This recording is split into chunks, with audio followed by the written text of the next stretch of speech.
تخيل أنك تحارب السرطان، ثم تفقد فجأة مصدر راحتك الأكبر بطريقة مفجعة. يكافح باري دانييلز من واشنطن العاصمة سرطان البروستاتا الذي انتشر إلى كبده وكليتيه. طوال فترة علاجه الشاقة، كانت قطته المخلصة غريدي خير صديق له، تهدئه دائماً بوضع رأسها في حضنه. لكن المأساة حلت عندما استعان باري بشركة لإزالة الخردة لنقل أريكة قديمة. وعندما حان وقت إطعام قططه، لم تأتي غريدي إلى وعائها. انقبض قلبه حين أدرك أنها على الأرجح مختبئة في عمق بطانة الأريكة عندما حملها العمال وانصرفوا.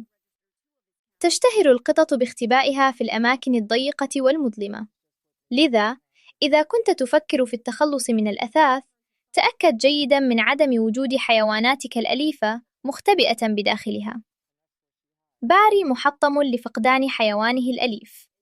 إذا كنت تسكن في منطقة واشنطن العاصمة، يرجى مشاركة هذا الفيديو للمساعدة في إعادة غريدي إلى المنزل.